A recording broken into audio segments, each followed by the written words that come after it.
I'm not a big fan of sitting on the grass, but here I am, sat on the grass, like I don't have a care in life. I can't get over the fact that people are passing and staring. I'm just going to start by reading out something from my actual journal from 2024. I, like a few other introverts out there, dwell more in my thoughts and emotions than I do in real life. This means that before anything happens outside, it has happened in my head, and being the analytic that I am, I've played all the worst case scenarios in my head and have finally decided I don't think it is good enough to place under the scrutinizing, microscopic eyes of the public. Sounds like valid points to me, but then again, this very thought process has robbed me of growth.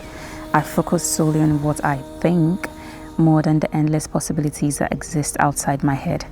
Today, I have decided to excuse my thoughts. They matter, but they aren't the absolute.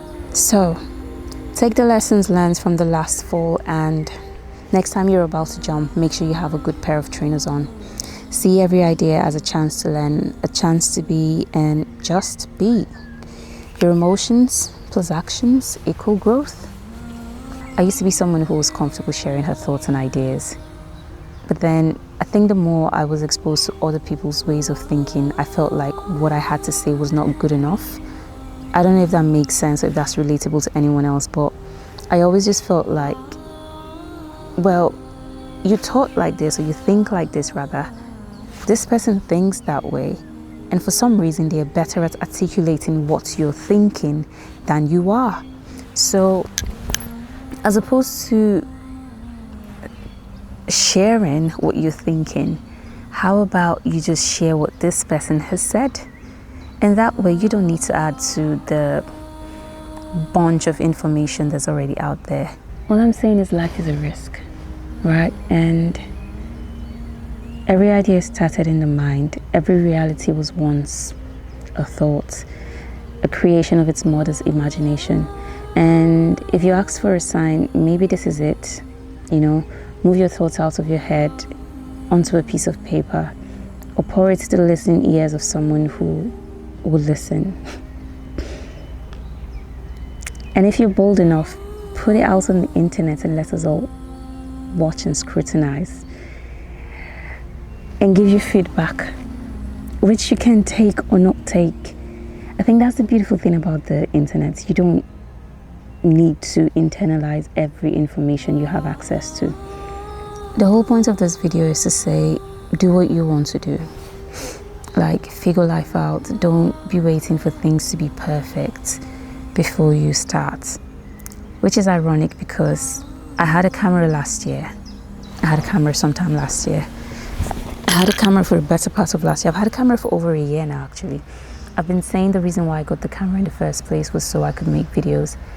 And although I did make videos, I never took them out of the camera, I never took them out of the memory card. I never edited them or you did anything like tangible with them. So it's ironic for me to say this, but then again, I realized that I'm trying to figure this out, right? That's the whole point of a diary. That's the whole point of this space, is for me to figure it out. And while I'm figuring it out, document the process so I can see all the mistakes, I can see all the areas for improvement and improve. I think the scary part about life is the realization that it's not eternal. So that I'm here today doesn't mean I'll be here tomorrow.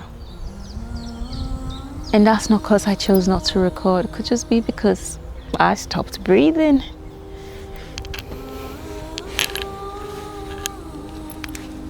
If that's not scary enough to let you, or to make you get up and do all you need to do, I don't know what is.